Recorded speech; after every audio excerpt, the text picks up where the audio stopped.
Okay, good morning, everyone. Buen dia. Thank you for joining us, particularly after we all had so much fun last night. So you are the hardy ones. So I want to just say a few words quickly about this session and this theme. So theme one, state of the world.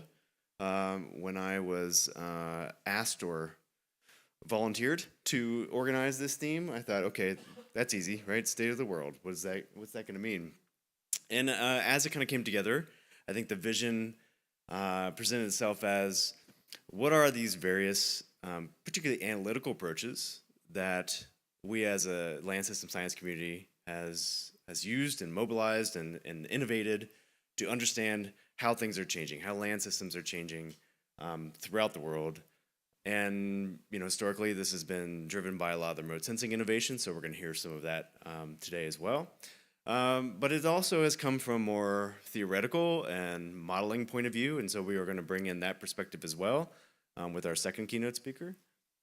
And we will follow this up with a panel that's going to explore the ways in which these different approaches have informed one another and can inform one another going forward, and how our capabilities in each of these areas is advancing and changing the way that we are doing land system science. So that's at least the motivation or vision for this theme. So I'll first, this is going to be for you. So first I will welcome our first speaker, Joe Mascaro, who was formerly at Planet Labs and the director of academic programs there. So Joe explores ecological and technological evolution in the Anthropocene, working at the intersection of pure research into global environmental change and efforts to develop new Earth monitoring and climate mitigation strategies. When he was at Planet, he created Planet's education and research program and worked to build Planet's efforts to improve forest monitoring and conservation, track glacier retreat and cryosphere change, enhance food security, and promote ecological resilience.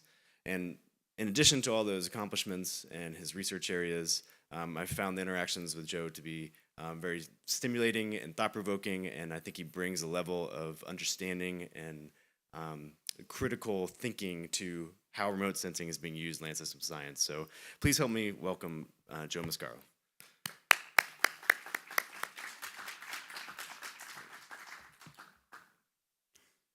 Thanks, Nick. Thanks, Maja and the other panelists. And I want to particularly thank Ariane and Riley for inviting me to the GLP. This is my first time being here. I'm delighted to be here with our hosts and the staff.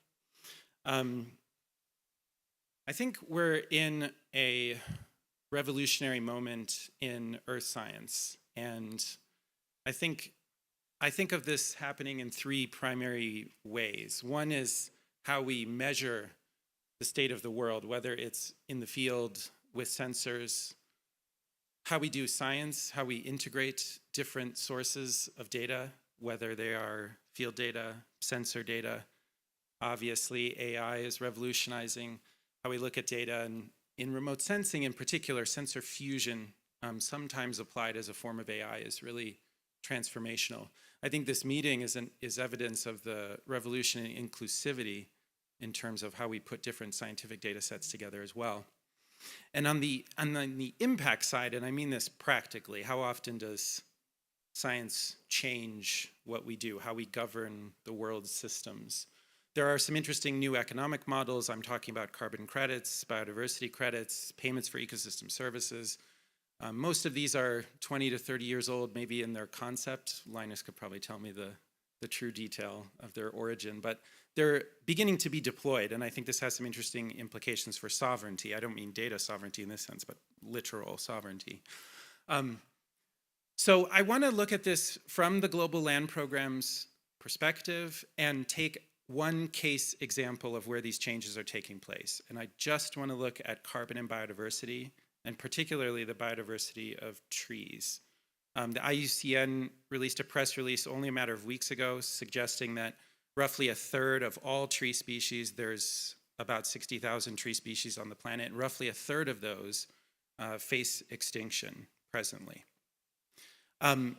Let's look too at the Global Land Program's strategic and sort of science implementation plan in two important points. One is, it's crucial for land system scientists to be able to situate their work in the broad global to local political and economic forces that are at play. I think this is very astute. The global to local political and economic forces that are at play, obviously apropos this week. And then on the topic of remote sensing data, and particularly these novel types of sensor data collection, there's this progress in artificial intelligence, deep learning. I think we all know about this. But could it allow us to move beyond land cover classification, land use classification, essentially assigning the world into polygons?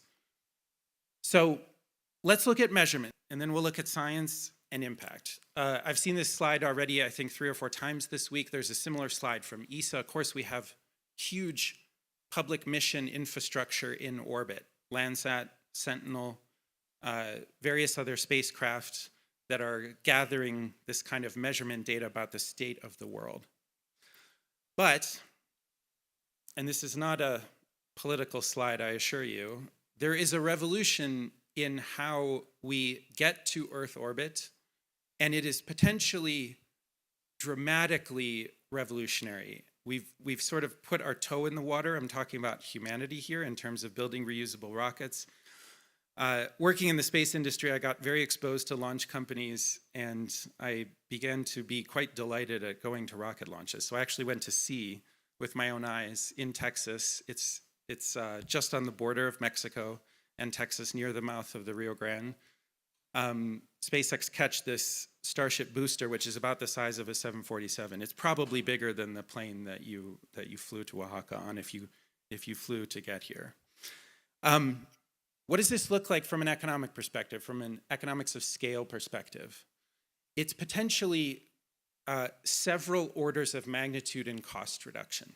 So what you're looking at, and this is from Visual Capitalist, the underlying data is from the Center for Security and CSIS, Security and, help me out, Linus, Information Systems? Sorry, I'm not a DC think tank insider. But you're looking at several decades of launch costs in the range of 10,000 US dollars per pound to get to orbit. SpaceX is commercially selling at 5,000 US dollars per pound. And they are, with Starship, potentially getting us down to below $1,000, and in some estimates, $200, maybe even sub $100 levels. This is a substantial revolution in the way that humanity leverages low Earth orbit. And what does it mean for Earth science? I think this is a really important question right now. So you're looking at 2 notable spacecraft that I think many of us in the room use, Landsat 8, Sentinel-2A. There's, of course, Landsat 9 in orbit. It's very similar. Sentinel-2B and C just launched recently. A's been parked in orbit as a backup. These are large spacecraft. Landsat weighs almost 3 tons when it's fueled. Sentinel, 1.2, 1.3 tons. The Starship vehicle is so large and powerful that it could loft about 37 Landsats into low Earth orbit in a single launch, about 83 Sentinel-2s. Now, it doesn't have the payload bay doors yet, and this is sort of just fantasy, right? Because these spacecraft cost $1 billion or so to build. But if you had almost 40 Landsats in orbit today, you'd have a revisit of 10.3, that's hours, not days. And maybe that's not the right hardware. You don't want to build $37 billion missions. That's not going to get funded. And there's a lot of custom, sort of no economy of scale type electronics in the Landsat system. So let's make something up just for experimentation. I called it Peter Pan because it's fantasy. This is a panchromatic imager with a 70 centimeter telescope and a 200 megapixel camera that would give you half a meter, 50 centimeter resolution. You could fly about 200 of these vehicles, which would weigh about 500 kilograms on a Starship per launch. You do 25 launches. You're imaging everywhere in the Earth every hour.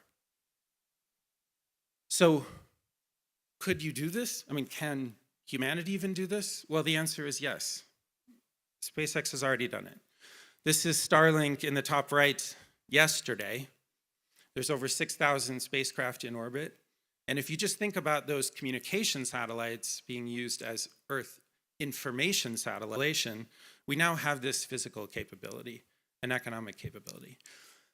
So science, and particularly the intersection of land cover and biodiversity. Many of us have worked with drones. This is a drone image, I think centimeter resolution. It's shown a little bit coarser here because it wouldn't fit on the page, from a friend of mine, Jim Kellner, who's at Brown University. And obviously with very high resolution sensors, we can see crown architectures, we can understand differences in phenology and leaf chemistry across different tree species. We can isolate individual tree crowns in the canopy. We can already with high frequency or high temporal resolution satellites, a little bit coarser, these are planet satellites in this case, used by the University of Copenhagen, identify individual trees at this around 3-meter resolution and track them over time because of such a high density of data. So you're looking at a paper that came out in Nature Sustainability, I think, this year. And all those green dots are trees in India that remained present over a 10-year period. The red dots are trees that were cut or lost for some reason during that 10-year period, and the yellow dots are new recruits. But they're all individual trees. Copenhagen's team was able to identify 600 million individual trees in India using the existing satellite technology. Another type of sensor technology we are all probably using is photographs. Street View was mentioned this week, but there are other ways to collect data at scale. This is iNaturalist's database data for Araucaria columnaris, the cook pine sometimes, which is one of my favorite trees. It's an ancient conifer, beautiful tree from New Caledonia, I think, or in the Southwest Pacific. There's one right outside the Hotel Victoria, for those of you staying there. But this is their detections by citizen scientists using iNaturalist in Hawaii, where this tree is not native. And you can see just a substantial compositional influence on Hawaiian floristics. You can also intersect all these data sets to look at tree mortality. This is work by Dan Dixon. He's now at UC Davis. This is a study in California that used, similar to Jim Kellner, crown segmentation approaches, in this case with both NAPE, that's US airborne data, and planet data, so high frequency satellite data. And now Dan is, like the Copenhagen team, isolating individual tree crowns and tracking their mortality and demography over time.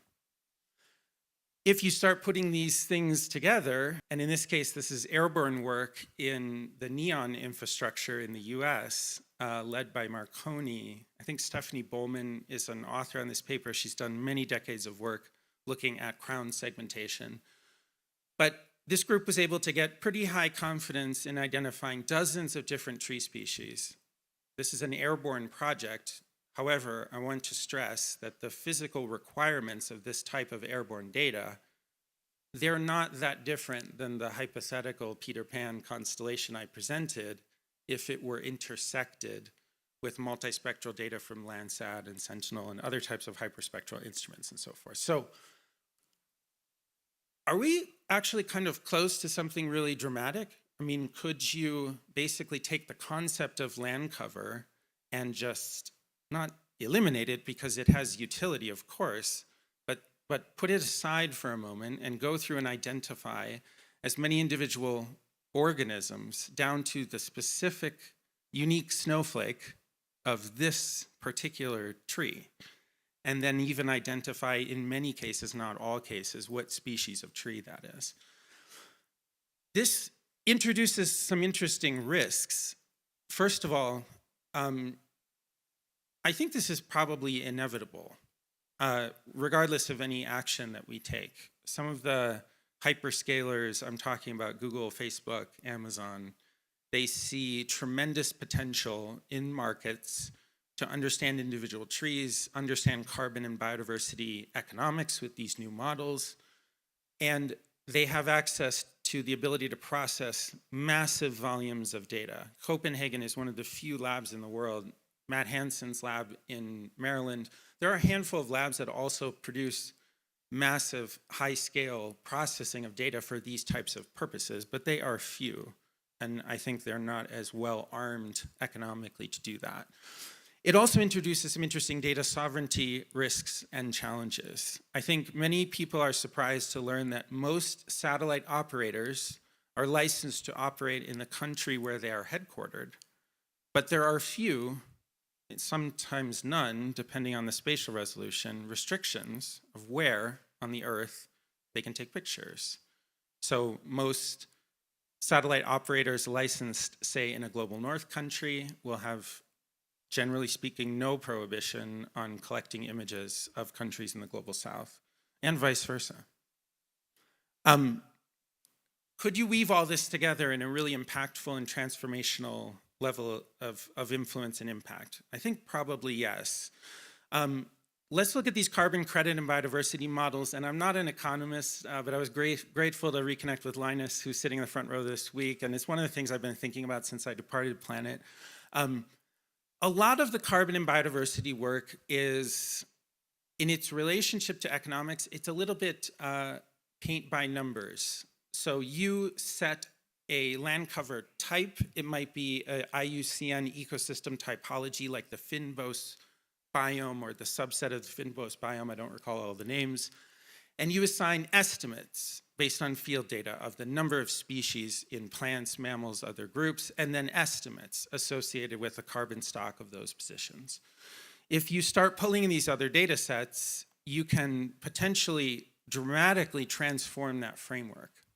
And in an economics perspective, this transformation, I think, is potentially huge. I want to read this quote from a recent paper. This is still a preprint. It's Sev Wunder, whom I've not met. If anyone knows anybody from this team that happens to be at this meeting, I'd be dying to talk to them. But I thought this was quite beautiful and also quite interesting. They said, biodiversity credits inherently depend on commodifying biodiversity outcomes to allow for clear benefit attribution to credit owners, commensurability in units of currency, divisibility between actors, tradability between market actors, and storability over time. These commodified features simultaneously constitute both opportunities and challenges. What does this mean in the context of land cover and biodiversity? It's not perfect, but I like looking at Zillow as an analogy. For those of you not in the United States, Zillow is a real estate app. So it incorporates a huge amount of data about homes that are being sold or rented.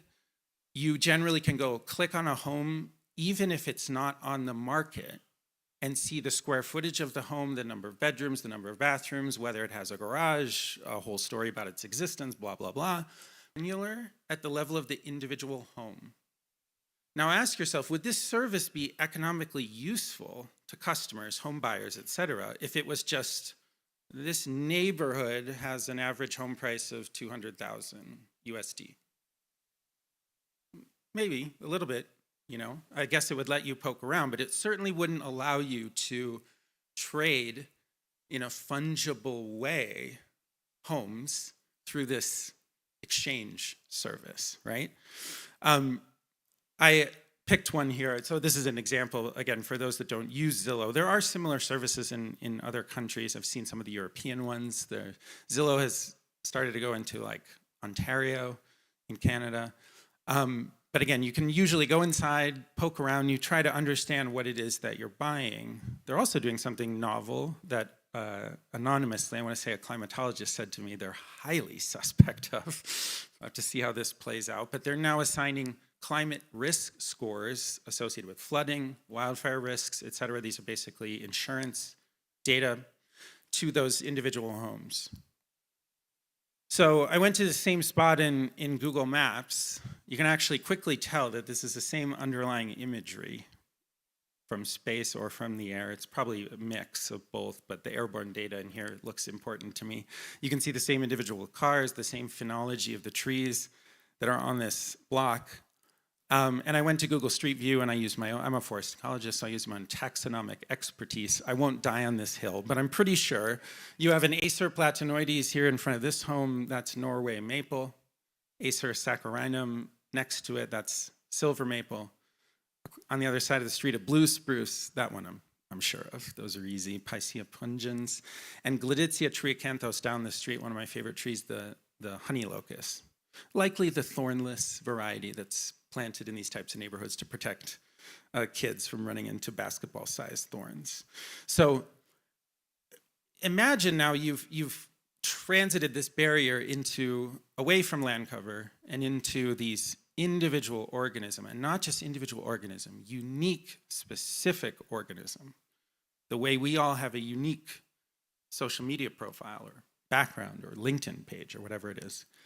And you're potentially changing the entire science of land use and land cover monitoring. You could, if the frequency of measurement from these sensors is high enough, provide a real-time framework for understanding biodiversity monitoring. You could greatly increase the liquidity of how markets intersect with this organism-level data.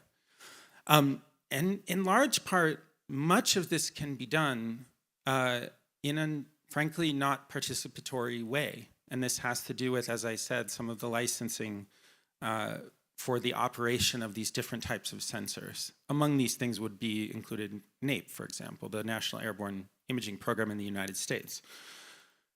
So I have some questions for the group, and hopefully we can talk about some of these and others that I'm sure I didn't think of in the panel, but here are a few things that struck me. Are we taking on a real participatory licensing framework? I think presently the answer is no. There are some interesting conversations about this globally, including at the level of space law. Having worked in aerospace, I will say there are very, very few. But overall, the Earth science population in aerospace, I would say, is rather small. And that creates groupthink and insular community. So I'd love to see more of you poking your head into an aerospace conference where some of these things are being litigated. Next question, are the public free and open data sources like Landsat Next planned for roughly 2030 and Sentinel-2 Next Generation roughly 2031, 2032, are they underbuilt? By the time they get to orbit, will they be so low frequency and so low spectral diversity and so coarse resolution at 10 meters or 5 meters compared to other constellations? I don't know the answer to that, but I think it's very probable that they could be. On the scientific side, can we leapfrog? Can we move beyond, not set aside, but move beyond these land cover classes into this individual organism science? And finally, on impact, have we reconciled these economic models like payments for ecosystem services, RED, biodiversity credits? Have we reconciled them for this possible revolution in the frequency and density of measurement that we're likely to collect from the Earth? Now, last slide, I know I'm a minute over already, I can tell, at least maybe two. I just want to say, I focused here on biodiversity and trees and land cover. This is obviously only one segment of our biodiversity concerns about the world, our climate concerns, our concerns about human welfare. When we talk about Earth science and the social science that is intersected with it, I think you could give this same exact talk if we were talking about I call it four-axis change. Some people call it three-dimensional change. Can we measure the glaciers, mountains, avalanches, permafrost, et cetera, forests in their vertical change when you cut them down or when landslides occur, like the one pictured? Can you do individual buildings, not a building identifier like a cat finder machine learning model on Instagram, but can I maintain awareness of this one specific building? Already done on the cover there of the New York Times, the work by Jamin Vanderhoek, who I think is at this meeting. I haven't seen him. Poverty and wealth, this is work by Ezra Sewell. There are many others working on it. Crop yields, Maja Jane, I'm sure many of you caught her presentation earlier this week. And the intersection between climate and infrastructure, which has to do with insurance companies and so forth. But I would say it's a good moment for the Global Land Program as a community to look at these types of intersections. Thanks for your time. Looking forward to chat on the panel.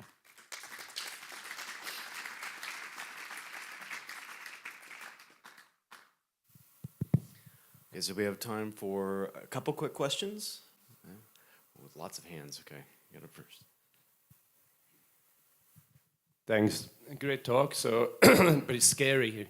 So the thing is, you're talking about generating huge amounts of new data to have a finer grained picture of where something is or when it is, right? But in some sense, what's on the other side of that is why it is there.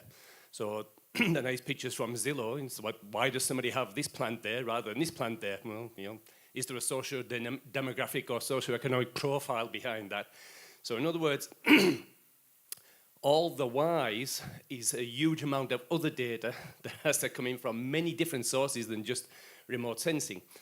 And the thing is that, you know, sometimes I think that people don't realize that the data universe that we need to analyze is growing exponentially bigger than our ability to analyze it. Because at the end of the day, if you want to take some of that data and make sense of it for decision making, some human being has to do some interpretation or you know, put it into some decision cycle. Right. And there aren't enough of us. You know. Let me address the ability part really quickly, because I don't have the answer. But I've recently I coded once in my postdoc, which was too long ago to mention. I had hair.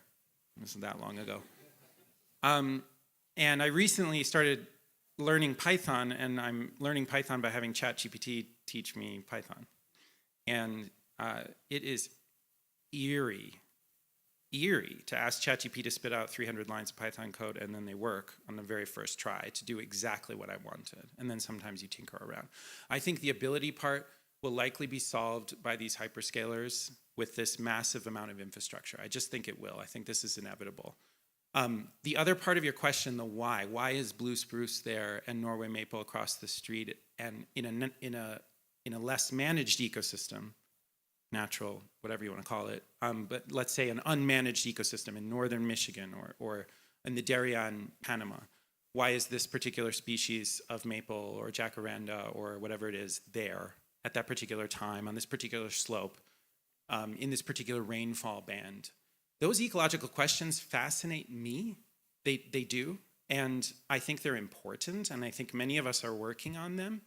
I don't think answering why is an obstacle to bringing about these kinds of economic models, because the ability to map by brute force what is present, regardless of how it got there, and then keep up for a lot of the questions that some of these organizations and groups are litigating when they think about bringing about these economic models.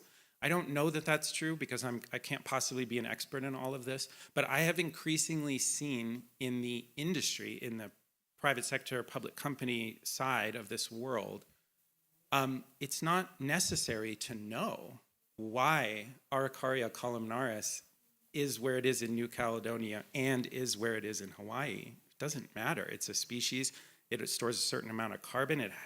It's on these hillsides, and as long as we track it and keep track of it, if we cut it down, we can do the math to figure out the economics of the biodiversity influences or the carbon credit influences, and it doesn't particularly matter why it got there. It's just my opinion, but I've seen that a lot. Flows of resources, right? So we can map individual trees, but if we're dealing with a global economy where we have those trees going somewhere, right?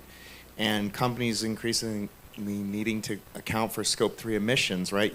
Unless you know the flows between the spaces, if you will, you're still you're still relying on approximating where those flows are going. And by flows, I mean flows of, timber, of coal, of gold, of, precious metals, all the rest of it. So Yeah.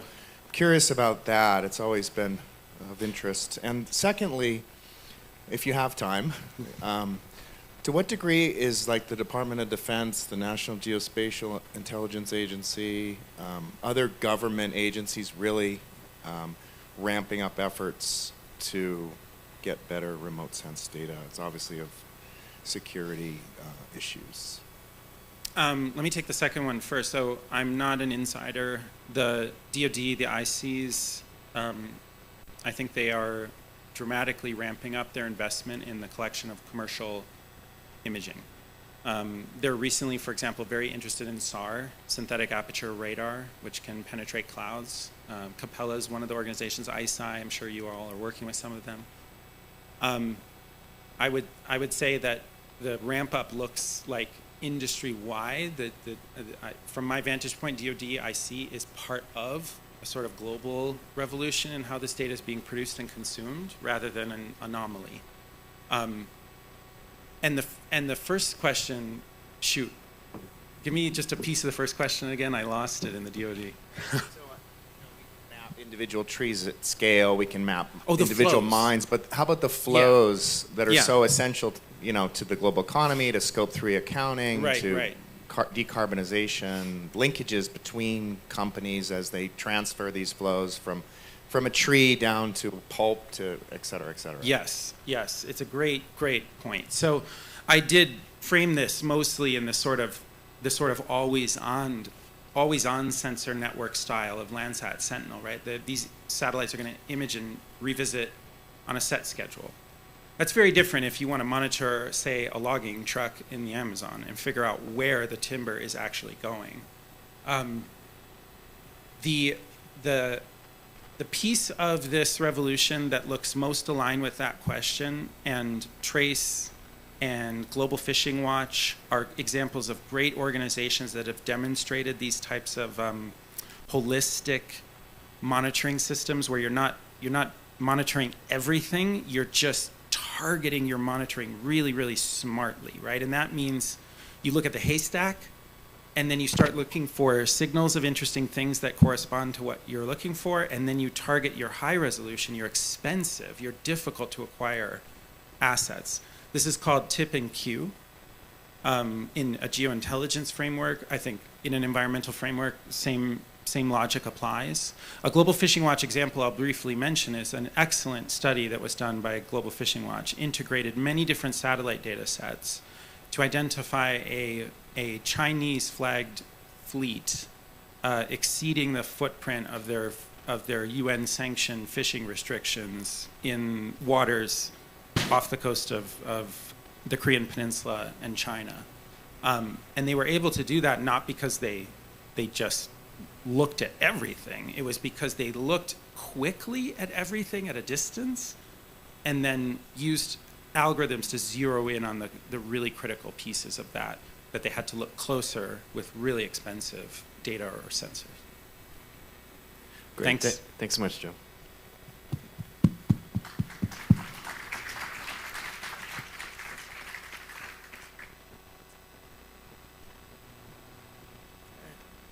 Please bring up the next presentation.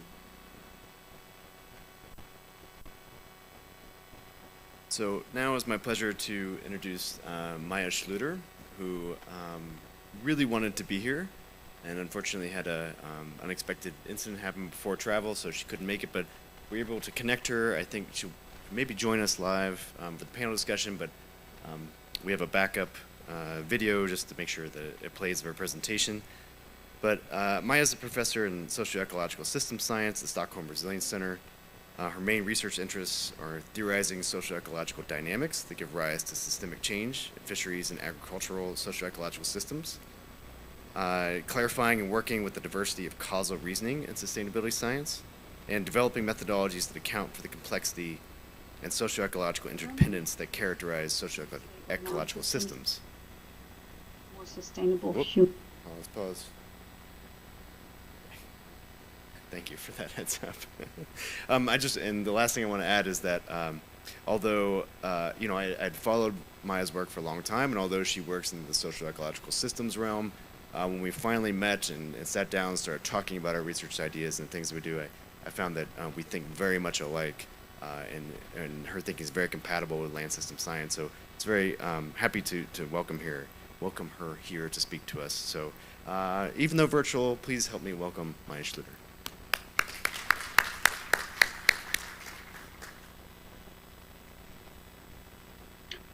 Thank you for the invitation to this panel. I'm very, very sorry that I cannot be there in person. I would like to talk about combining case-based research with simulation modeling for theorizing adaptive or transformative change in land systems. I call it beyond prediction because it entails a different way to use simulation modeling than how it is commonly used in land system science and in CES research. And I speak about modeling and not models to emphasize the process of collaboratively building models as critical to the theorizing enterprise. There are many observations about the poor state of land systems and the need for change towards more sustainable human-nature relationships. There are also many visions what more resilient and sustainable land systems could or should look like, either scientific ones or visions that are co-produced with stakeholders. There are goals such as the Sustainable Development Goals and pathways that prescribe how to get there. Yet adaptive or transformative change often does not happen. We actually have very limited understanding why and how processes of change actually happen or why they not happen, rather than how they should happen. People have different answers regarding what we have to do in order to better understand and govern transformative change. Some argue we need more global data, which is currently a very powerful argument. Others argue that we need more co-production and approaches that are situated in particular places. These two views seem quite at odds with each other, and the communities associated with them are often quite disparate. Finally, there is increasing calls for more theories and theorizing. For example, approaches that aim to explain how a phenomenon came about, that specify causal mechanisms and when they are effective. Theories may help identify mechanisms that underlie problems and point to where to search for solutions. They can thus support action processes. Yet I want to argue that the process of theorizing itself and the reflections around it can also support change-making directly, particularly when this process of theorizing is carried out in a transdisciplinary co-productive manner. So theorizing and co-production do not need to be opposites or trade-offs. In a similar way, observations and data can play an important role in theorizing, something we might want to explore a bit more in this panel. When I talk of theorizing, I refer to all the activities involved when we produce an explanation of something that we have observed. In particular, I'm interested in theories of action, that is, theories of change-making processes of collective action to bring about a change in a governance regime, for example. But also theories for action, that is, theories that support adaptation and transformation. Against this background, when we build theories and search for causal mechanisms, we need to be aware of the intertwinedness of social-ecological systems, so the social-ecological feedbacks, which are often difficult to identify because these systems are truly intertwined, and because we need interdisciplinary efforts that go beyond the separation between social and ecological. Land systems are also characterized by complex causality, something most of you are very much aware of, which includes that they're multiscalar, that they are characterized by path dependence, that history matters, and so forth. Also that context matters. So a structure such as a social network, for example, that may promote change in one context may not do so in another. Finally, land systems are wicked systems. That is, they are characterized by multiple interest, values, and understandings. And this applies not only to the actors in the system, but also to the researchers that study it and are part of the system. Efforts thus need to be contextualized and situated and need to be able to deal with plurality. It might not only be that people see different parts of the elephant and seek different explanations as depicted in the picture here. It might be that some see a completely different animal. Finally, there is normativity, which is part of wickedness, but deserves a special mention. So researchers' values, perspectives, and assumptions actually shape the knowledge that is created. And this obviously has implications for societal transformations, because it can influence, for example, what interventions are prioritized. Finding causal explanations has been and is an important theme and research frontier of the Global Land Programme. Starting with the seminal work of Geist and Lombin on causes and moderating factors of land system change, and continuing with looking at both top-down forces, such as the impact of globalized commodity supply chains and changes in those chains, as well as bottom-up processes such as local, place-based initiatives that shape land use resistance and innovation. Much of this work has focused on the effects of policies and interventions. Recently also on what are potential success factors or obstacles for interventions. When it comes to studying adaptive or transformative change, I would argue, however, that it really requires a systemic perspective that goes beyond the focus on the effect of particular interventions to investigate how innovations emerge, how they interact with the existing social ecological system, and what stabilizes or destabilizes them. So one could describe this as a more processual view on how a change process actually unfolds. To some extent, the focus on factors is a consequence of the methods employed for causal analysis. In land system science, there have been recently calls for more advanced methods to evaluate what causes land system change, such as randomized control trials, statistical causal inference, or simulation modeling.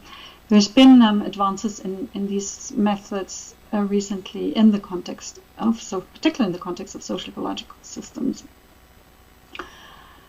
I would, however, argue that we not only need better quantitative methods, we also need to better leverage qualitative and mixed methods in order to deal with issues of lack of data, the need for systemic approaches, as I outlined before, go beyond single factors or adding factors to look towards causal mechanisms.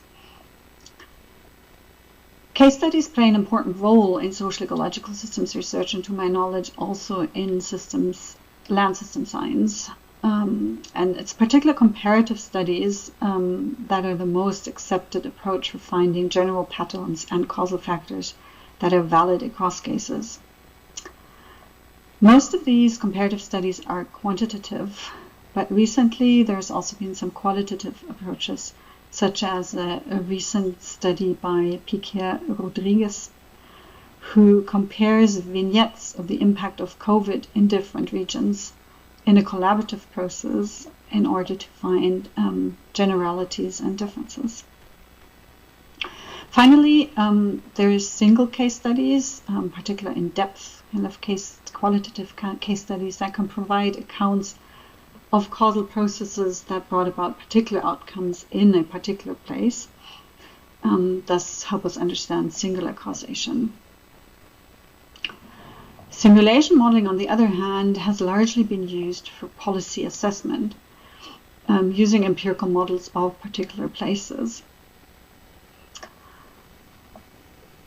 Some recent, or not so recent, kind of work, which is not that common, has also been using simulation modeling to develop what Millikan calls narrative explanations. That is a story about how a particular model outcome comes about in the model. Orage et al. Have taken a similar approach of tracing individual simulation runs to understand the role of path dependence for moving the system in opposite trajectories. Finally, simulation experiments have also been used for counterfactual analysis, that is to test whether an outcome would still occur when a potential cause actually changes. So case studies have largely been used for studying regularities across cases, and simulation models or modeling for policy assessment in particular places. Yet both methods actually have other potentials when it comes to causal analysis and theorizing, and that might be very useful in that context. Case studies, particularly in-depth qualitative case studies, are important for developing possible explanations of an observed outcome and discovering the causal structure of this phenomena in ways that account for social ecological feedbacks and contextual details, something that quantitative studies often cannot do. Modeling, on the other hand, can be used to unravel complex causalities, as these studies mentioned above did. And they're useful for developing, exploring, and testing possible explanations in ways that account for complex dynamics and for feedbacks. Combining the two approaches actually provides interesting opportunities for theorizing that I want to elaborate on a bit more now. The combination is particularly interesting at the phases of causal reasoning when one tries to make sense of the causal configuration and develops the research design. Causal reasoning happens throughout a research process, not just when we collect and interpret data, which is in the circles here, although this is often what people focus on. Before we can collect data, we need to know what factors to look for. That is, we need to make sense of the causal setup of the phenomenon. This sense-making is influenced by our prior causal understanding of the system in which the phenomenon of interest is actually embedded in, so what is circled in the gray box underneath the blue one. Case study research and the experiences in engaging with a particular place can help develop this causal understanding and develop the causal configuration. It can then be represented in form of structural causal graphs that inform a statistical causal inference, or in form of causal loop diagrams or other types of systems mapping that are often used in CES research and also in participatory settings. This process of making sense of the causal configuration, which often happens implicitly, actually benefits from being made explicit and carried out in collaborative processes where researchers with different backgrounds bring empirical insights and experiences and theories to the table in order to deliberate what the causal setup and the possible explanation could be. These can then be formalized in a model or inform field data collection to be further analyzed. We've developed such a collaborative approach that combines case-based empirical research with simulation modeling. We call it BIM, being in the middle between empirics and theory. In this approach, the empirical research provides the puzzle, that is, a phenomenon that cannot be explained by existing theories. It thus ensures that the resulting theory matters for problems on the ground.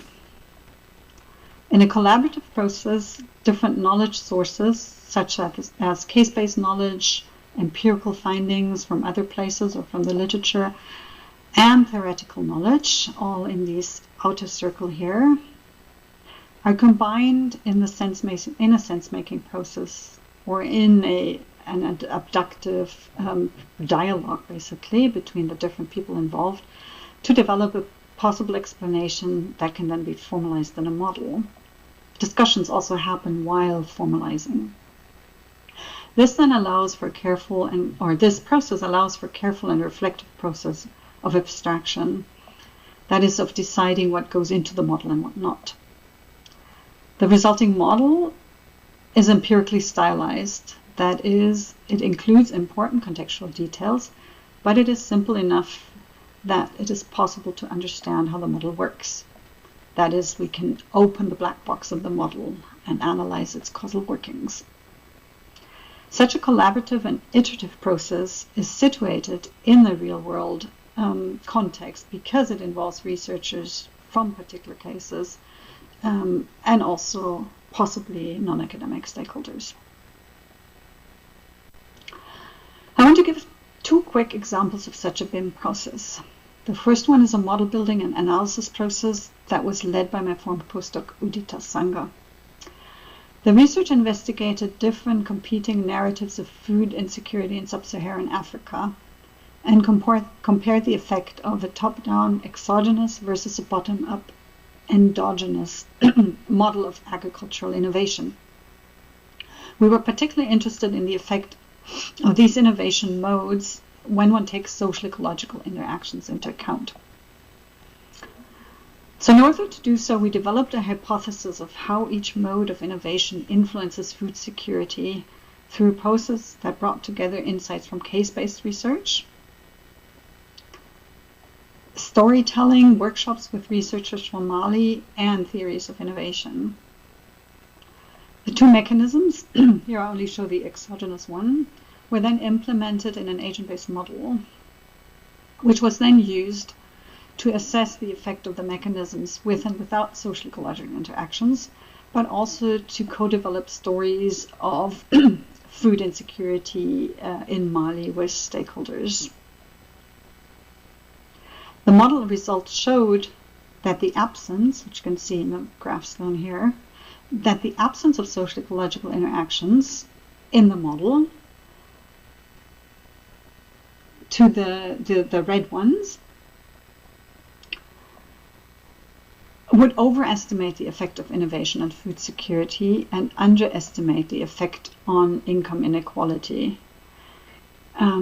Neglecting these social ecological feedbacks would also ignore an innovation-driven poverty trap, or the potential for such a poverty trap. My second example is from a process that was led by my then PhD student Kirill Orach. Here we were interested in understanding why in some cases interest group participation in fisheries policy making can lead to sustainable outcomes, such in the case of the southern toothfish fishery, and in some it does not, as in the case of the Baltic cod, which collapsed in the 1980s. In order to develop a hypothesis about how environmental interest groups manage to influence policy when they actually compete with influential industry interest groups, Kirill did a process tracing study of the success of environmental interest groups in influencing the EU Common Fisheries Policy reform in 2013. In this process tracing research, he identified coalition formation as a key mechanism that, under the conditions of EU policy making at that time, actually enabled environmental interest groups to successfully influence the policy. When developing the hypothesis and implementing it in an agent-based model in a somewhat iterative process, we collaborated with a political scientist and brought together theories of interest groups and of policy change, as well as insights from the case-based research. This was a very iterative process with long deliberations about which aspects should be included in the model, and because they are relevant for policy change in other cases as well. The model then included a feedback from the ecological system to the policy system, which the empirical research could only consider in a snapshot manner. Results showed that under the same initial conditions, we can see qualitatively different outcomes, where the competition between industry and environmental interests or interest groups leads to a collapse of the resource in red, or sometimes stabilizes it at an almost sustainable level, which is the blue trajectory here. Through analyzing individual simulation runs, as depicted here, we could identify that a conjecture of events triggered a path dependency where a tug of war between the two interest groups types, or the two interest group types, actually stabilized the resource, while in other cases where that conjecture didn't happen and the system just basically remained within its trajectory of declining declining fish stocks. So my last point brings me back to the question of normativity and situating a research process in its context, in its research context. So next to the prior causal understanding of the system that I emphasized so far, the way researchers make sense of a causal configuration and develop a hypothesis is also influenced by the worldview's positionality and experience of the research team, as well as scientific norms, and so forth. So when theorizing, it is thus important to be aware of these underlying assumptions and that the understanding that is generated is always partial.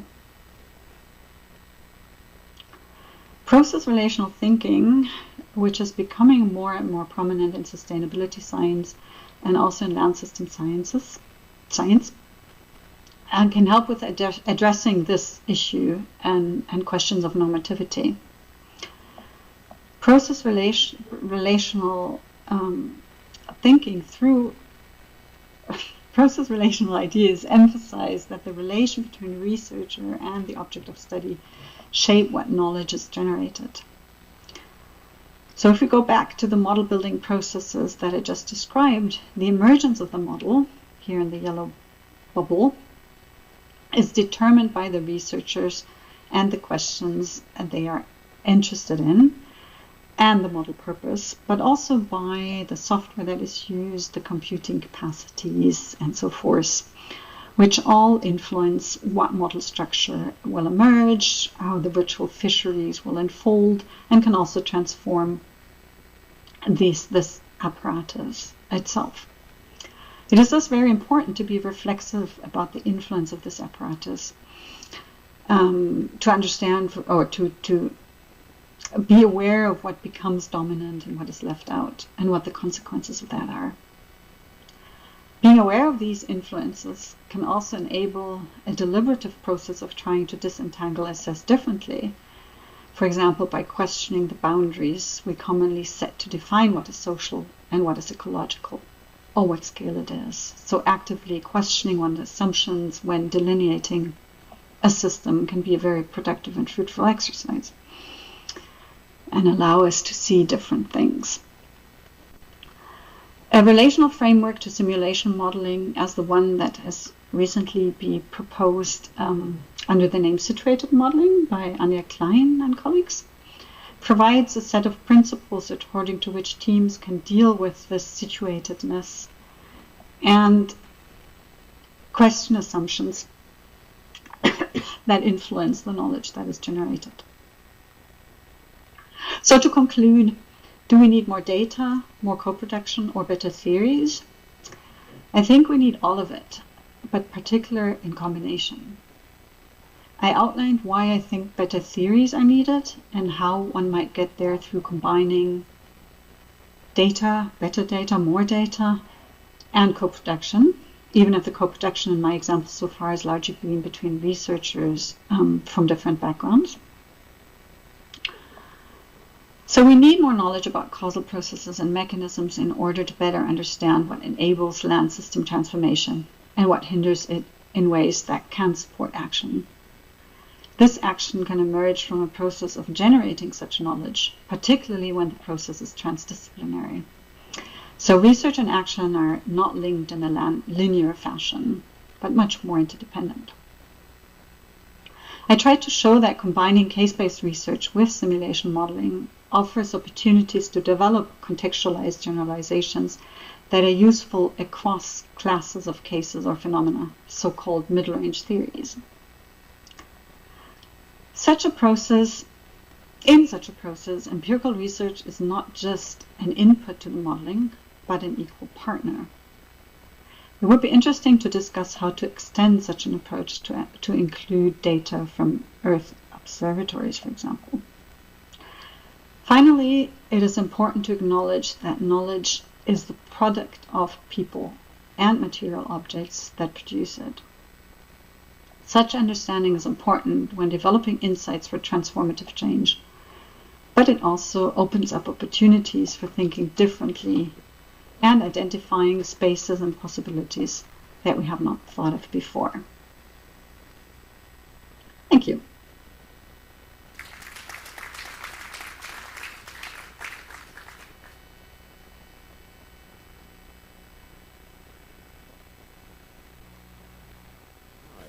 And she's live. Thank you, Maja. Thank you very much. Okay, we were running a little bit tight and we started late, and with the virtual setup and things, at this point I'd like to invite our panelists up here. Oh, Joe is making an escape.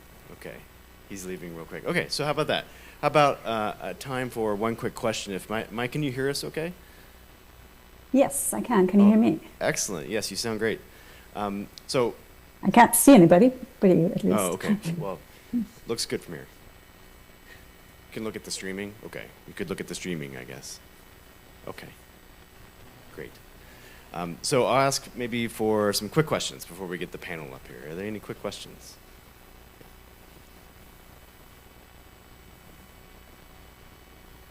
Thank you very much for the presentation. So my question will be also linked to the previous presentation about to which degree you envision that data provision of the data, that new data sets revolutionize moving toward to the causality. Does it help or it creates extra puzzles? How do you perceive that technology would allow to address these causal inferences? Thank you. Yeah, that's a tricky question. That's exactly what also somebody raised to the previous question, right? How do these new data or more data help us understand something about causality? There's something in between, which I call kind of the system understanding, right? What assumptions do we have, or how can we get at these causal linkages and causal processes? I do think when they raise new puzzles and when we work with them creatively, with people that are doing causal inference, people that are doing modeling, and people that are collecting those data, we can get to some insights that we can then, through multiple methods, explore further, right? There's new methods to use particular time series data for causal inference, for quantitative causal inference, that have been pioneered in kind of the Earth system or the Earth system modeling communities, or also in ecology. Then there's these ways how I've been kind of describing more this dialogue between insights that are produced with methods that can do one thing, like the data-driven methods, and then insights that are produced with using simulation modeling, for example, and through the dialogue learning and advancing our knowledge. So I think there's multiple avenues to explore, but these communities are still quite separate often, and also based on quite different epistemologies. So there's lots of work to do also to bring them more together. That's great. Thank you, Maja. So at this point, I would like to bring up some additional panelists and some additional help, and I reeled in a few colleagues at the last minute, so thank you so much for doing that. But please, Joe, if you can come up, and I'd also like to introduce Ginger Allington from Cornell University. And you're hiding back there, Jane, but yeah. And Jane Southworth as well, please, from University of Florida.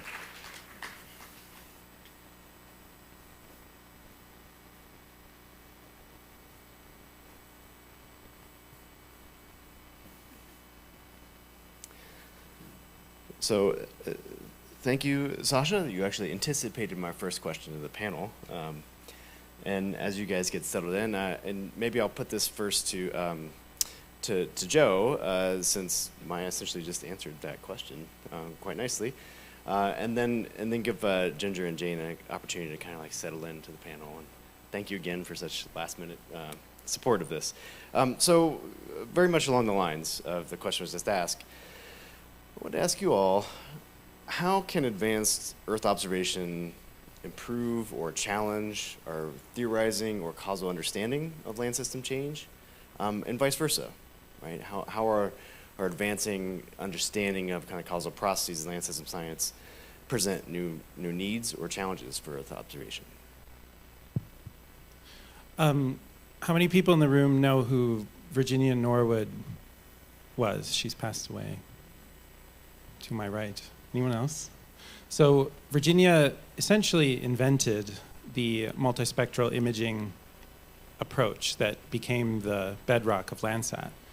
And I learned that before she did that, she was working on the Apollo lunar lander program. These are the robots we sent before the crewed Apollo missions. She worked on one of the antennas that allowed Surveyor to communicate back to Earth. And she was working at Hughes Aircraft. It was a very difficult working environment for her. But the salience that I take is that she was enthusiastic and trained in a space exploration context, and took her technical skill and lateraled, that's an awkward, she took that skill adjacent into Earth observation and had a really transformative impact on Earth observation, one that I would call nonlinear, like unpredictable. And so I think, I don't have an answer to this question, but I think we can expect the unexpected. We are seeing industries and subdisciplines exchange methodology so often. Maja's very last slide and her 3 questions looked in a certain light similar to my 3 buckets at the start. You know, more data, more co-production. Maja, I've forgotten how you phrased it in the 3rd question, but more on the impact side. I mean, I think you're seeing just a huge amount, an unprecedented amount of cross-pollination that suggests to me really nonlinear impacts.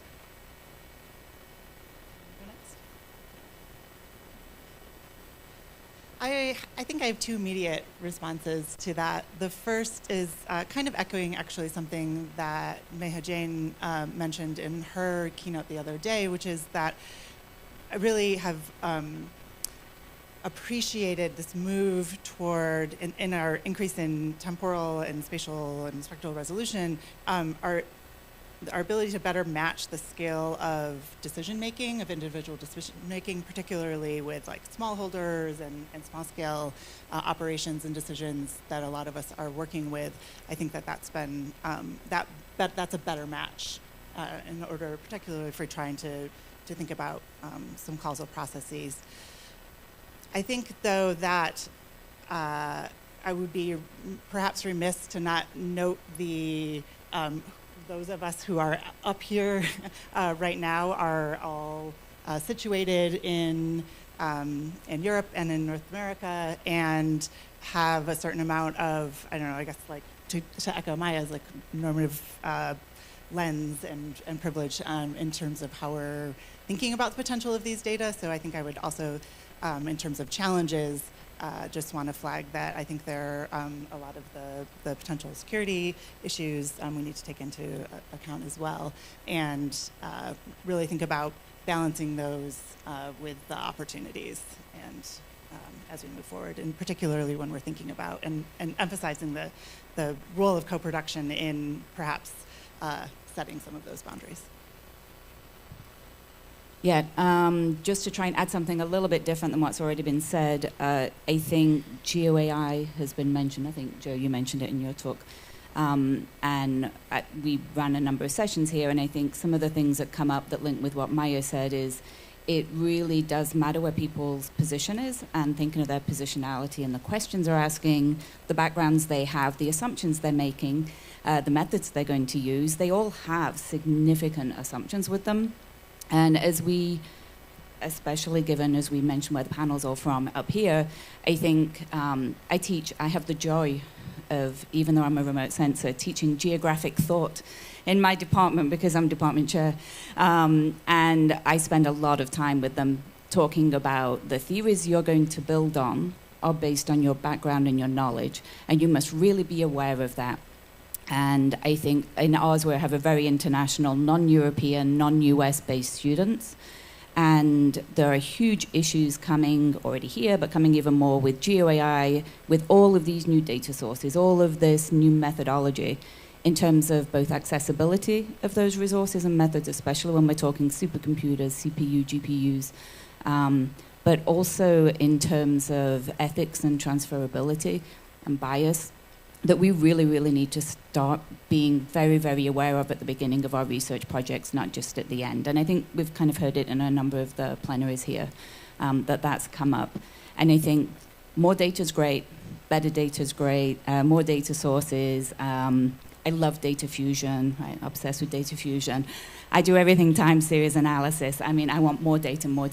But I think we just have to be aware that we're increasing divides. We have transferability, accessibility issues, and it's also huge for the theme of this issue, GLP, in terms of sustainability. A lot of GeoAI, machine learning, deep learning, especially deep learning, have huge issues in terms of sustainability and energy use. And we do need to kind of really be aware and think of some of these issues as data becomes more plentiful, methods become more and more advanced, and those divides become bigger and bigger, both in theory and also accessibility. That's great, thank you. And Maja, I'd like to give you another chance to respond to that if you have anything you'd like to add before I turn to the audience.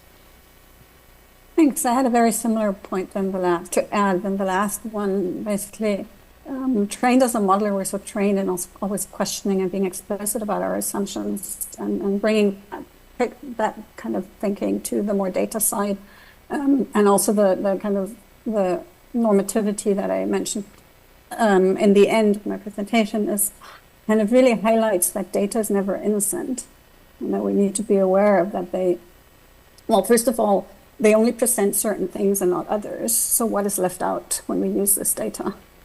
Next to the points that were just raised, right? And yeah, I'll leave it at that. Kind of be aware. Great, thank you. I'd like to open up to the audience, and particularly since we have, as was noted, North American and European representation up here. If there is anyone who's not from those areas, I'd particularly like to hear from them. Or at least give you priority.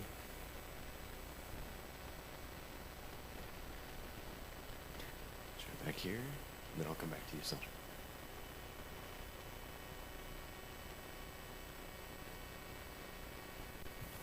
Hi, good morning. Hi, Maja. My name is Melvin. We met a long time ago at the Lawrence workshop. It's more a question to you, Maja. How about I bring the data in terms of Earth observation application to a community in a sense of a citizen science approach and let them use the data along the project? How would you see this in your theory you presented to us? Because that the people shape the research as well in the form of transdisciplinary approach. So my question is, where would that approach fit into the theory and the contexts you presented to us? Thank you. Well, that's an interesting question. I would start by asking back, why would you bring the data to the communities? Wouldn't you want to first, with the communities, try to discuss what data are needed and then try to bring those data? And then I would see that as a way of co-constructing kind of an understanding of the system that also addresses problems that the people in that particular place are struggling with. Also touches upon the question before, right, of data access. Can I add something to that? I think maybe what we're identifying is sort of a fundamental tension that a lot of us are thinking about right now in terms of using the data to as a basis to develop questions versus co-producing questions and then trying to identify the appropriate data to use to address those questions. And I think those are two different approaches, and one that maybe, we need to be careful with. Yeah.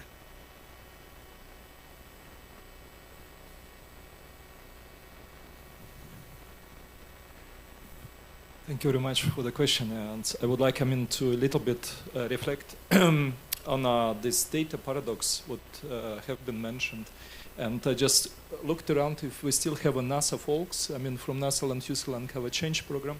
I don't know if they're still Chris Justice. No, they left. So the point is that we are kind of lost, like with the sleepfrog. So on one hand, we see that all decision making are done at the level of submit to resolution. First of all, this data is not available for the scientists. Let's put it this way. Even I'm from University of Copenhagen, I know how it works to get this data. So it's very exceptional privileged labs who can get this data. And also you need to build the infrastructure to process. On the other hand, we have a paradox that, of course, we have medium resolution data, Landsat Sentinel-2, and this is science data. So this is with harmonized data set, scientific products. And I didn't say anything from the, of course, Planet lab that they would create science products. So first of all, asymmetry also of knowledge comes, who has access to the data, a lot of restrictions, and there is no whatsoever move to the next level, to the decision making. I spoke to the European Space Agency folks and the same NASA folks. There is no whatsoever interest to move at this asymmetry level. So we're kind of a little bit lost in between. So on one hand, we have this data, but it's a huge polemic about what can we do about it. And I think it heavily diminishes utility of these data sets. I don't know if you could reflect on that. Thank you.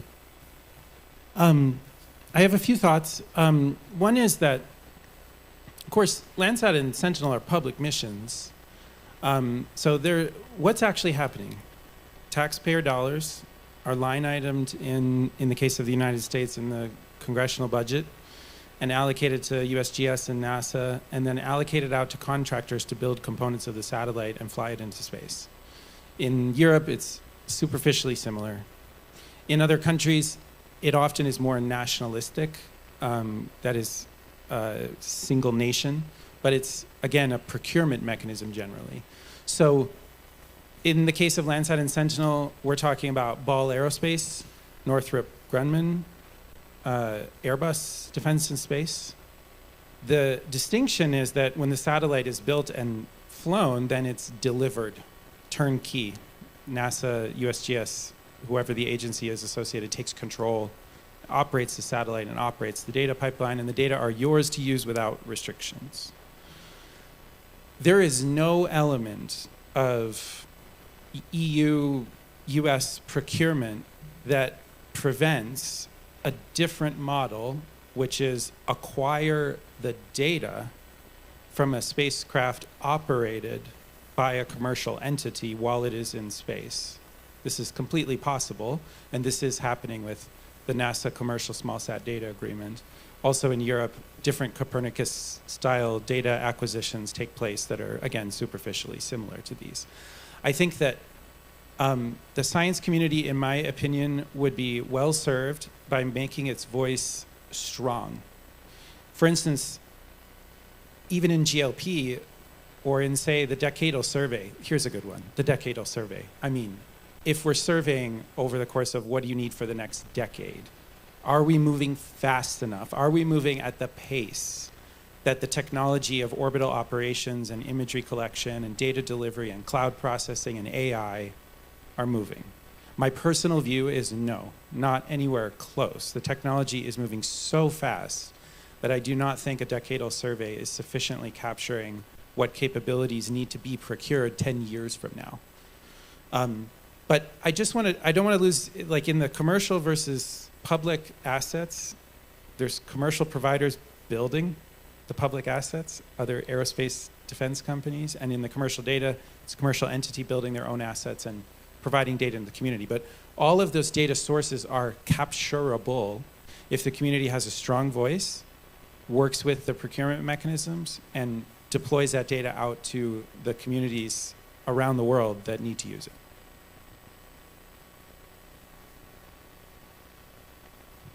I mean, Joe knows way more than I do on any of those. But I would also make a point, though, that while sub-meter and high resolution and drones and all of that, they're amazing data sources, I would still argue that there are a lot of data in a lot of the Landsat, I mean, even MODIS, like global data sets that we have that we really haven't fully drilled down into.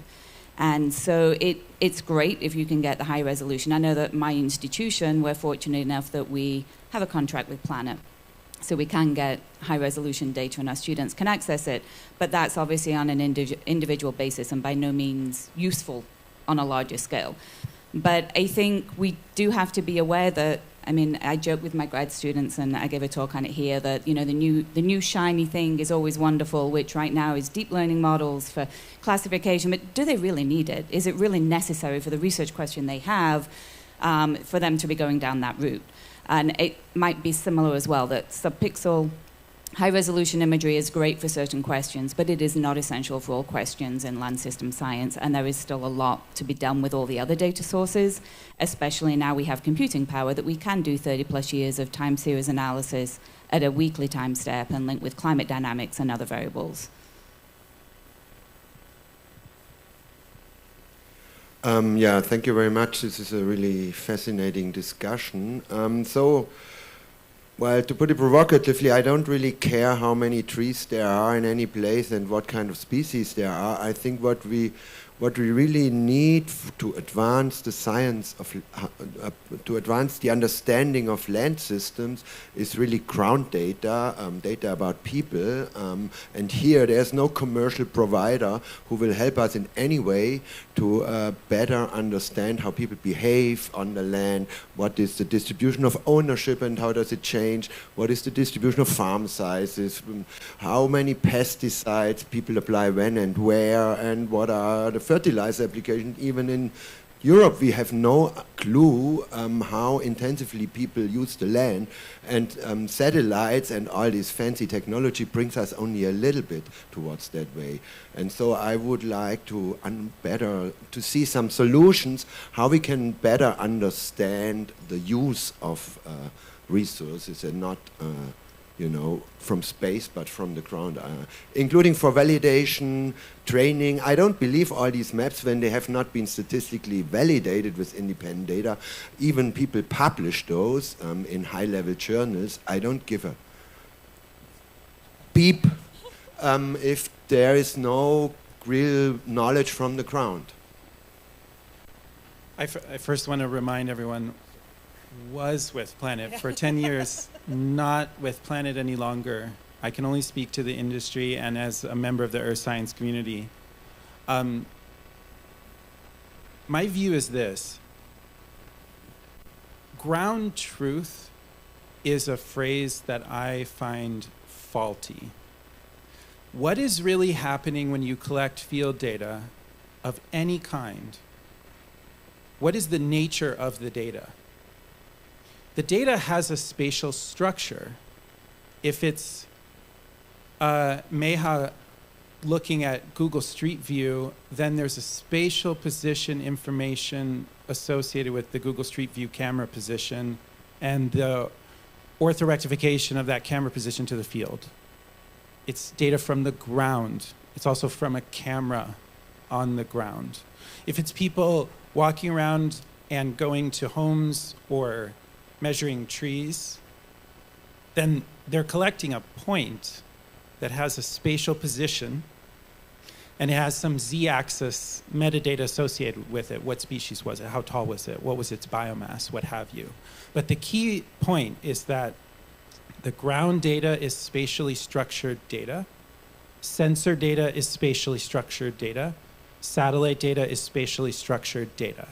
The nature of the data sets is identical. There's no philosophical, qualitative, structural, physical, chemical difference between those data concepts.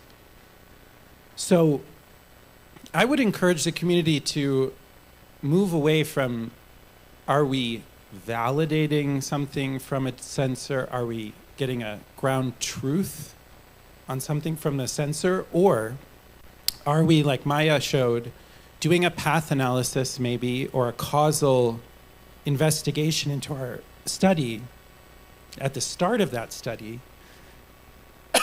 Sorry, parched is the only thing going on here. So that you can understand how the different collected data sets physically relate to each other before you start gathering and collecting them and kind of picking a side of which of those data sets you're going to treat as truth and which one you're going to treat as the experiment. That, I think, is a risk that is encountered in every one of these styles of spatial investigations. Sorry about my voice. Can I let Maja respond real quick? I think she wanted to jump in. Yeah, thanks. For me, the question is less about ground truthing and kind of the differences in scale that we were talking about, but about those data that we can't quantify. Those, or it's not data and things we need to know, right, in order to make sense of how these systems work. Which is one of the reasons why I work a lot with qualitative research and researchers, both to get at those aspects that we can't measure in the ways that you describe, but also to understand the context in which we actually measure and get that information, and how the context kind of influences what we learn and what we know of those systems, which with the data you described, they're not contextualized in that sense. Yeah, I mean, I'll just add a slightly different view. I think partly based on my training at, with Lynn Ostrom and Emilio Moran. When I was at Indiana University, we were trained in an interdisciplinary PhD program. And to us, in that view, even though my background was I was a climatologist, time series analysis, and remote sensor, was, Jane, if you don't get your ass to the field, you don't know what's going on. Which is true, right? I mean, how can I really know what's going on that landscape without really being there and understanding the landscape and working with groups that are out there interviewing people on the landscape about their use of the land? So we've always differentiated land use and land cover, right? Cover is what we can see. Sometimes we can see use, but often we can't, or there are multi-uses. So I think with the plethora of data that we have, we shouldn't lose sight of those field data sources that we also need, often for corroboration. And in my case, it's often then allows me to scale up. I don't have the funding to be able to go somewhere for 3 years and measure every single thing. But if you can measure locations, start to understand those systems, and then scale up over space, because that is the luxury that a lot of the remotely sensed and spatial data sets get us. So to me, they go hand in hand. And certainly the way I was trained was that you do not do one without the other, and one is restricted. It's restricted because we work jobs for 9 months of the year, and I only have 3 months I can go to the field. It's restricted in terms of field work is really expensive, and getting a team of 30 people to interview households takes a long time. So it kind of is the two of them go hand in hand to me, is what I would say. Couldn't agree more with that. And I think just another piece that I would add is that I don't work in forested systems, and so I think I work in drylands and in rangelands, and I think I have a bit of a maybe like my own bias about how true any ground truth point could be in terms of understanding what we are going to call a land cover class, and our ability to diagnose what we are seeing being on the ground is absolutely we need time series data sometimes to understand that, and we need the contextual data about who's using the land, what does it mean, what is the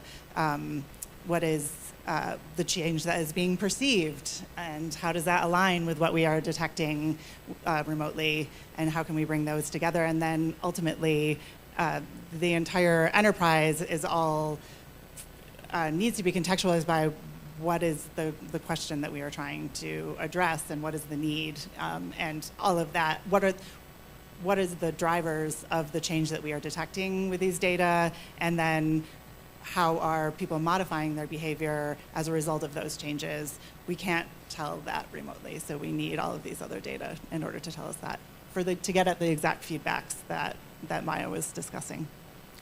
Great, thank you. One last question, and then you're off the hook.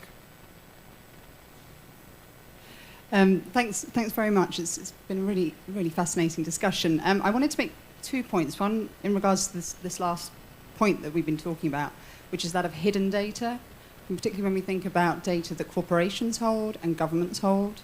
I know certainly in the case of the UK, we do have that farm-level input data.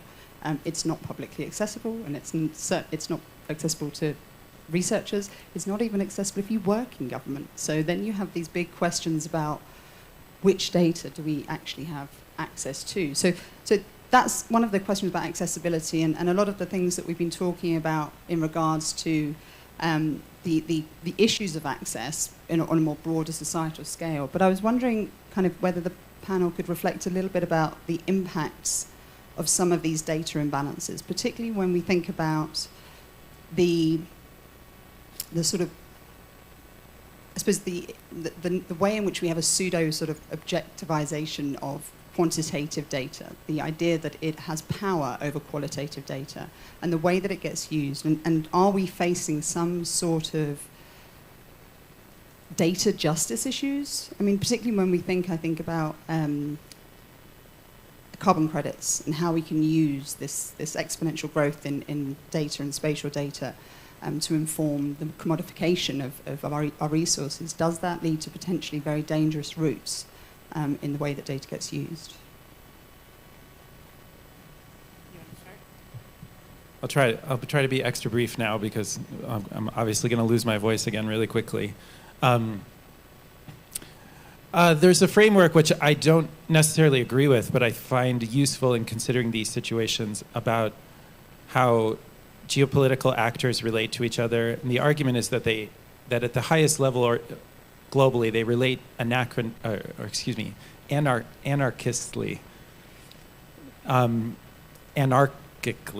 They relate to each other in fundamentally unpredictable, nonlinear, they make decisions based on self-interest, and there may be unforeseen consequences of those decisions. The commercial imaging restriction for US licensed operators right now is 25 centimeters. You can't collect a pixel sharper than 25 centimeters if you want to be a commercial US provider. Why? Because that's what the bureaucracy has decreed, and there's some technological limits. But that is a malleable thing. And likewise, the data sets associated with land tenure, property, the kinds of satellite operations that would be associated with security, for example, these are subject matter for the discussion of the people in this room and the rest of the people that inhabit this planet. So I would say that I think your point about the land tenure in the UK is really important. I've seen that in a lot of other countries. And I think it's natural to assume that that leads to some kind of hidden government control that might be deleteriously affecting people, and that may be the case. But it may also be the case that it can be changed, that it can be modified, that it, and I think that's, to me, it's useful to have this discussion to pull those discrepancies into view in a transparent way, so at least the inequality of the data landscape can be more clear, because only then can it be modified by a global community and its various local communities. I was not brief, as it turns out. Sorry. I think this is a great question and a great point. I think there's a lot of great scholarship that is happening right now in critical GIS and around in critical geographies in general around data sovereignty and the sort of political ecology of remotely sensed data and who has the power to decide what we monitor and how frequently and who is monitored. And I am not one of those scholars. I appreciate that scholarship, and I think it's I actually would like, I think it would behoove all of us to have more of that in our GLP discussions writ large.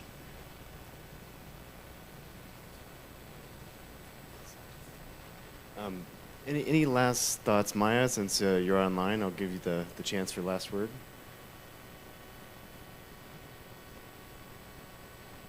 Thank you. I actually don't have that much to add to this point. I think it's a super important point, as already been emphasized. And it's nice to see that these questions are being more and more asked, and these sensitivities. I see it across communities. I see it in the social-ecological systems research community.